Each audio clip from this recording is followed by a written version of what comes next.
Good morning students. मैं Rawat sir आपके लिए आज लेके आया हूँ आपकी किताब का पहला चैप्टर नंबर सिस्टम, संख्या पद्धति। चलिए सबसे पहले हम इसमें देखते हैं नंबर यानी संख्या। किसे कहते हैं नंबर यानी संख्या? नंबर आप जानते हैं डिजिट्स से बनता है, डिजिट्स यानी अंक। जैसे मैंने कहा कोई नंबर माना XY, तो संख्या क्या बनी हमारी? संख्या बनी हमारी, इसका मतलब ये होता है 10x प्लस y।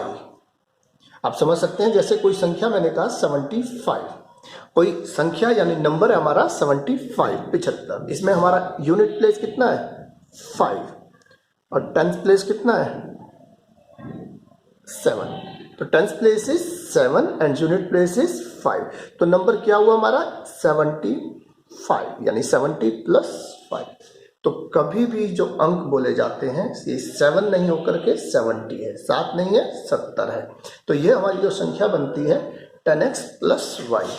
इसी तरह हम समझ सकते हैं अगर कोई संख्या XYZ है तो ये संख्या क्या होगी हमारी यूनिट टेंस 100 यानी कि 100x plus 10y plus z। Okay, हम समझ सकते हैं 397 मीन्स यूनिट टेंस 100। ये क्या संख्या है हमारी 300 प्लस 90 प्लस 7। आप सबका प्लेस वैल्यू जानते ही हैं, तो इसी तरीके से हम इसको समझ सकते हैं। आपका संख्या मैंने कहा अंकों से मिलकर बनती है। और अंकों से कैसे मिलकर बनती है? इकाई, दहाई, सैकड़ा, आप सभी लोग जानते हैं। इसमें अब दो चीजें आती हैं, एक होता है फेस वैल्यू और एक होता है प्लेस वैल्यू।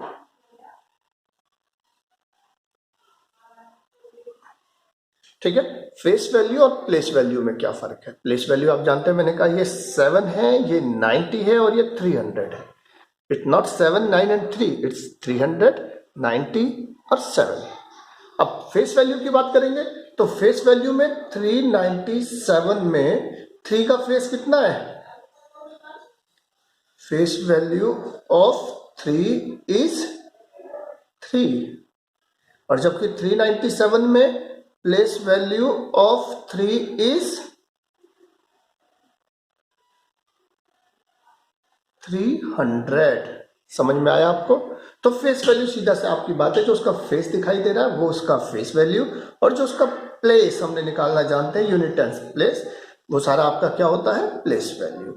तो इसमें ज़्यादा कुछ नहीं पूछता, इसमें आपको सिर्फ ये पूछ लेता है फेस वैल्यू और प्लेस वैल्यू। कभी इनका सम, इनका डिफरेंस कुछ भी पूछ सकता है, आप बता सकते हैं। मीन्स अगर वो कहता है 397 में 3 के प्लेस वैल्यू और फेस वैल्यू का डिफरेंस ज्ञात कीजिए, तो आप क्या करेंगे 300 और 3 यानी डिफरेंस 300 माइनस 3 इक्वल्स टू आप कह सकते हैं 297।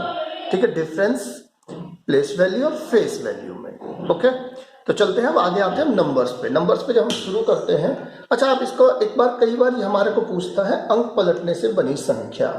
तो जब ये अंक पलटने से बनी संख्या कहता है तो हम इसको क्या कर देंगे 10y प्लस x। इसको भी आप समझ ले, मैंने कहा 75 मीन्स 70 प्लस 5, इसमें यूनिट प्लेस 5 है, टेंस प्लेस 70 है। ठीक है, तो अगर हम इसको अंक पलटे, इसके डिजिट्स को हम इंटरचेंज कर दें 57 यानी कि 50 प्लस 7। ओके, तो ये हमारा अंक पलटने से बनी संख्या, जो यूनिट है वो टेंस बन गया, जो टेंस है वो यूनिट बन गया। इसको हम इस तरीके से देखते हैं और हम नंबर सिस्टम में चलते हैं। सबसे पहले मैंने कहा नंबर्स की शुरुआत हम करते हैं, तो सबसे पहले हमारा जो नाम आता है वो आता है नेचुरल नंबर। नेचुरल नंबर जिसे कि हम हिंदी में कहते हैं प्राकृत संख्याएं। ठीक है, प्राकृत संख्याएं, नेचुरल नंबर, ये शुरू होती है हमारी 1 से। सबसे पहले हमने गिनती 1 से शुरू की थी, हमें जीरो दिखाई नहीं दिया था, जीरो मतलब कुछ नहीं, और कुछ नहीं तो हमें दिखता ही नहीं है। तो सबसे पहले जो गिनती शुरू की थी वो हमने शुरू की थी 1 से। तो नेचुरल नंबर जो शुरू होती है हमारी होती है 1 2 3 4 5 6 7 8 9। सबसे बड़ा कौन सा होता है?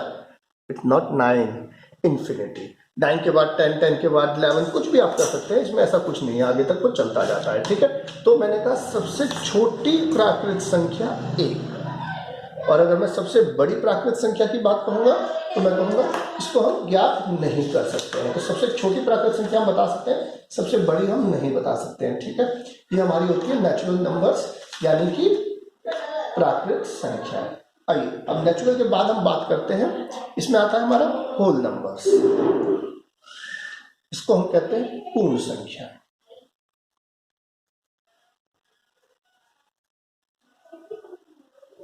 पूर्ण संख्या कहां से शुरू होती है, इसको हम समझ सकते हैं नेचुरल नंबर में आप जीरो को ऐड करेंगे तो हमारा बन जाता है whole number, 0 1 2 3 4 5 dot dot dash. तो सीधी सी बात है, हमारी जो नेचुरल नंबर थी इसमें हमने जीरो को ऐड किया और हमारा बन गया होल नंबर, 0 1 2 3 4 5 इंफिनिटी तक। तो सबसे छोटा होल नंबर 0, होल मतलब पूर्ण। अभी इन्होंने लगाया ये संख्याएं हो गई पूर्ण। ठीक है, मैंने कहा किसी भी चीज को जैसे हमें खोज करनी है, जब हमें किसी चीज की जरूरत होती है तभी हम उसकी खोज के लिए आगे बढ़ते हैं। कहते हैं ना, आवश्यकता ही आविष्कार की जननी है ना। Okay, necessity is the mother of invention. तो अभी बात करते हैं, जब मनुष्य ने आदि मानव से इंसान बनने लगा था, क्या किया?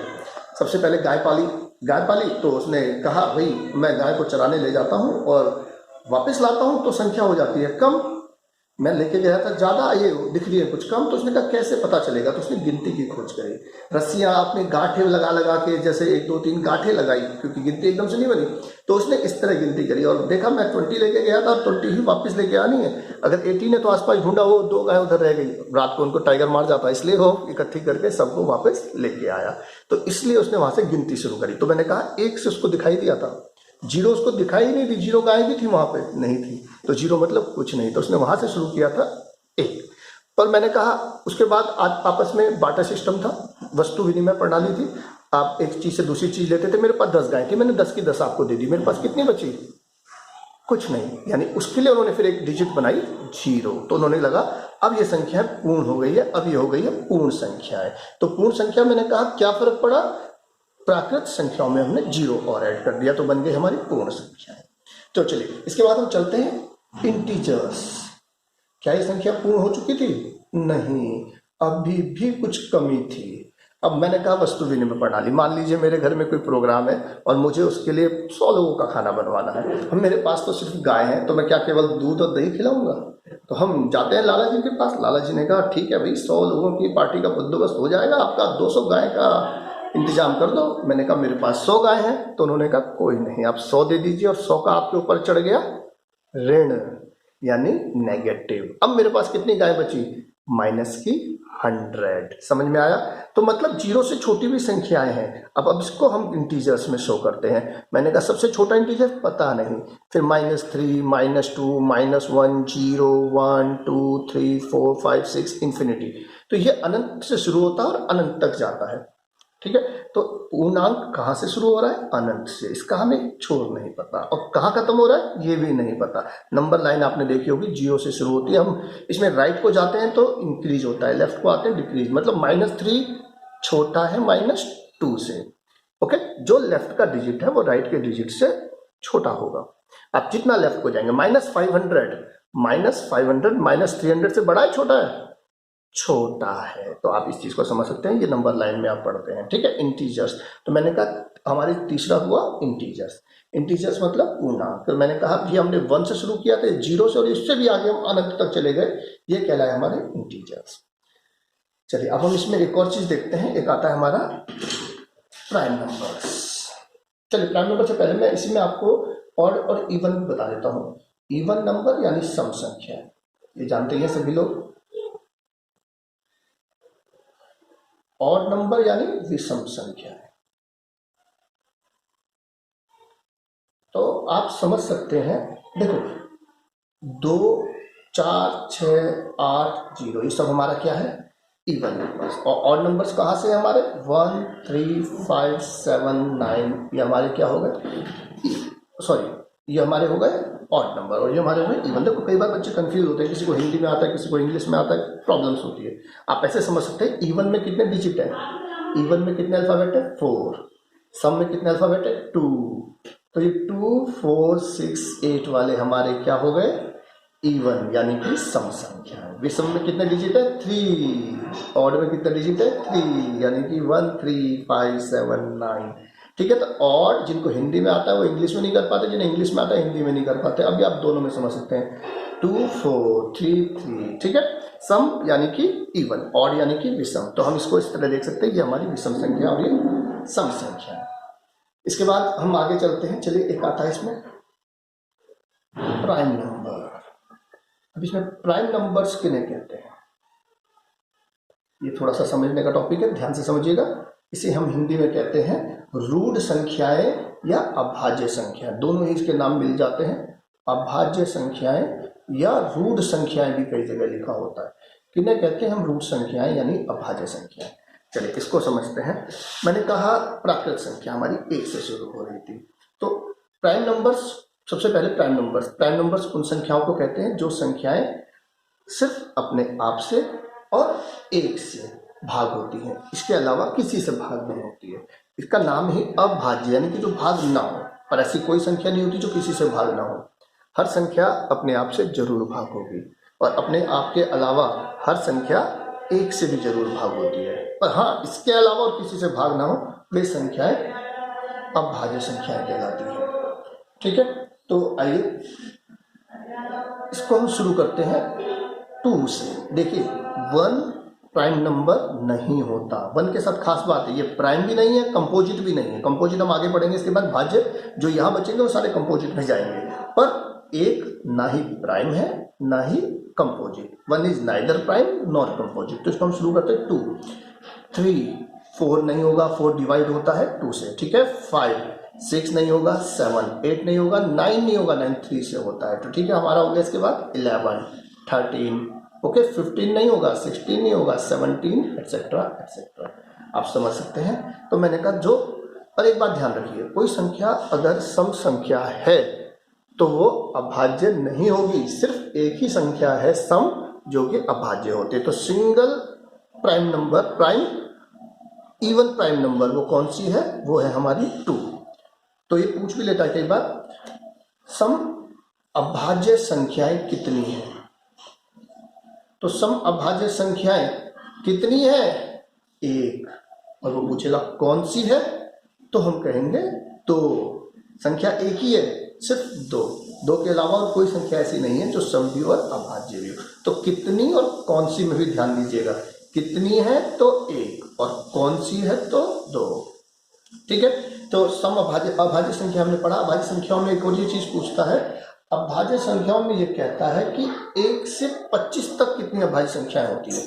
चलिए हम आपको अभाज्य संख्याओं का बताते हैं। 1 से 25 तक अभाज्य संख्याएं कितनी होती है, हमने अभी लिखी भी थी। ठीक है, तो 1 से 25 तक हमारी अभाज्य संख्या होती है 9। ओके, और अगर कहता है 25 से 50 तक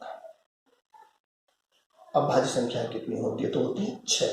इसका मतलब अगर ये सीधा पूछ ले 1 से 50 तक अभाज्य संख्या कितनी है, तो हम कह देंगे 15। 1 से 50 तक 15। आप देख सकते हैं, आपको पता ही है, 2, 3, 5, 7, मैंने कहा 11, 13, ठीक है, 17, 19, 21 नहीं होगा, 23, 27 नहीं होगा, ठीक है, 29। आप 25 तक देख सकते हैं, 1, 2, 3, 4, 5, 6, 7, 8, 9। इस तरह आप आगे भी देख सकते हैं। और 1 से लेकर 100 तक अभाज्य संख्याएं कितनी होती हैं, ये पूछता है, तो हम कहते हैं 25। 1 से 100 तक कितनी होती है, 25। 1 से 50 तक कितनी है, 15। 51 से 100 तक अगर पूछ लेगा तो हम क्या कह देंगे, अब ये आप घटा सकते हैं 10। ठीक है, तो आप ऐसे समझ सकते हैं, 1 से 100 तक है 25 और 51 से 100 तक हो गई 10। 1 से 50 तक 15 है, 1 से 25 तक हो गई 9। तो ये अभाज्य संख्या है। अभाज्य संख्याओं के बाद हम आते हैं, मैंने कहा हम पढ़ते हैं कंपोजिट नंबर। कंपोजिट नंबर मैंने अभी इसके बारे में थोड़ा सा दे दिया था। भाज्य संख्याएं, मैंने कहा जो प्राइम नहीं है वो सारी की सारी हमारी क्या है, कंपोजिट यानी कि भाज्य संख्या है। जो भी अभाज्य संख्या नहीं है वो कंपोजिट है। बट 1 एक्सेप्शन है, 1 is neither prime nor composite. तो हम इसको कहां से शुरू करेंगे, 2 भी वहीं था, 3 भी वहीं था, तो यहाँ आएगा 4, 5 वहां था तो 6, 7 वहां था तो 8, 9, 10, 11 वहां था, 12, 13 वहां था, 14, 15, 16। ठीक है, तो ये आपकी संख्याएं हो गई कंपोजिट नंबर। इन्हें भी आप समझ लेंगे। बस ध्यान देना, एक ना ही भाज्य है और ना ही अभाज्य, ये दोनों में ही नहीं आता है। तो हमने पढ़ा कंपोजिट नंबर। अब कंपोजिट के बाद हम आते हैं रैशनल नंबर। ये अगला हमारा है रैशनल नंबर। रैशनल नंबर को हिंदी में हम कहते हैं परिमेय संख्याएं। तो कौन सी संख्याएं परिमेय संख्याएं होती है, परिमेय संख्याएं, इनके बारे में आप जानते हैं। वे संख्याएं जिन्हें हम P अपॉन Q के रूप में लिख सकते हैं। वे संख्याएं क्या कहलाती हैं? वे संख्याएं कहलाती है रैशनल नंबर। वे संख्याएं जिन्हें हम P अपॉन Q के रूप में लिख सकते हैं वे परिमेय संख्याएं कहलाती है। और खास बात क्या, जहां पर कि Q is not equals to 0, Q हमारा 0 नहीं होना चाहिए। 0 से हम किसी संख्या को भाग नहीं दे सकते, वो रियल नंबर नहीं बनेगा। ठीक है, तो ये कहता है P अपॉन Q के रूप में लिख सकते हैं और Q is not equals to 0। For example मैंने कहा 2/3, 3/7, 7/4, 7/8, ओके, 7/9, 11/12, कुछ भी संख्या, ये सारी हमारी क्या है? Rational number. अगर मैं कहूँ 12/3, क्या ये रैशनल होगा? अब आप सोचिए, 12/3 तो कट के 4 बन जाता है, तब भी 12/3 रैशनल होगा, क्योंकि 4 खुद भी रैशनल होता है, क्योंकि 4 मीन्स 4 के नीचे 1 भी होता है। हर संख्या के नीचे 1 तो होता ही, हर संख्या 1 से डिविजिबल तो होती ही है, तो हम जानते हैं। तो अगर ये 2 भी कहता है, 3 भी कहता है, 7 भी कहता है, 8 भी कहता है, ये सारी संख्या है। 2/9 कहता है, 9 कहता है, 8/17 कहता है, ये सारी क्या है? हमारी रैशनल नंबर, यानी कि परिमेय संख्या। ओके, तो परिमेय संख्या के बाद हम आते हैं इरेशनल नंबर, यानी कि अपरिमेय संख्या। अपरिमेय संख्या मैंने कहा जिन्हें हम P अपॉन Q के रूप में नहीं लिख सकते। अब आप समझ लें, जैसे आपके पास एग्जांपल है √3, √2, √4, √9, √7। इसमें से √4 और √9 चूंकि बाहर आ गया, 2 और 3 बन गया, और 2 और 3 मैंने कहा था क्या है? Prime numbers. तो ये दोनों क्या है? सॉरी, परिमेय संख्या है, रैशनल नंबर। तो ये दोनों है परिमेय संख्या यानी रैशनल नंबर, और बाकी ये तीनों हमारे हैं इरेशनल नंबर। ये तीनों हमारे बनते हैं इरेशनल नंबर। ओके, अपरिमेय संख्या, इन्हें हम कहते हैं अपरिमेय संख्याएं, इट्स इरेशनल नंबर। ओके, एक और चीज आप याद रखें, पाई का वैल्यू वैसे आप 22/7 जानते हैं, बट पाई का जो पाई कहेगा ये आपको इरेशनल नंबर में लगाएंगे। ठीक है, इसका एग्जैक्ट वैल्यू नहीं होता है। 22/7 कहेगा तो इसको आप रैशनल कह देंगे, क्योंकि ये 22/7 मैंने कहा रैशनल है, P अपॉन Q के रूप में लिखा हुआ है। ओके, तो ये हमारे हो गए रैशनल, इरेशनल। अब हम आते हैं नंबर्स में, एक और हमारा बचता है, अभी देखते हैं हम को-प्राइम नंबर्स। को-प्राइम नंबर्स किन्हें कहते हैं? सह अभाज्य संख्या, को-प्राइम नंबर्स। को-प्राइम नंबर्स मतलब मैंने कहा सह अभाज्य, जो आपस में भाग ना हो। ठीक है, जरूरी नहीं वो अभाज्य हो, पर वो आपस में भाग नहीं होनी चाहिए। एक के अलावा, एक से सब आपस में भाग होती है। मैंने कहा 12 और 13 ये आपस में डिवाइड नहीं होती है। ओके, मैं कहूँ 14 और 18, क्या ये को-प्राइम है? No, it's not a coprime. ये दोनों 2 से आपस में डिवाइड होती है। ठीक है, तो ये हमारा को-प्राइम हो गया। मैंने कहा को-प्राइम नंबर। तो को-प्राइम में अब हम आगे देखते हैं। मैंने कहा 7 और 11 को-प्राइम। मैंने कहा 18, 19। मैंने कहा 19, 21। मैंने कहा 21, 25। ये सारे हमारे क्या हो गए हैं? को-प्राइम नंबर्स, यानी कि सह अभाज्य संख्या, यानी कि ये आपस में किसी संख्या से भाग नहीं होती है। एक खास बात और नहीं होती है, मैंने कहा 1 से तो सभी होती हैं। तो HCF of co-prime number is always 1। सह अभाज्य संख्याओं का मात्रा यानी महत्तम समापन हमेशा 1 होता है। ठीक है, तो यहाँ तक हमने अभी नंबर्स पढ़े हैं। अगली क्लास में हम इसके आगे पढ़ेंगे। चलिए, आज के लिए इतना ही बहुत है। आप इसको एक बार देखिएगा और कोई प्रॉब्लम्स हो तो फिर पूछिएगा। नमस्कार।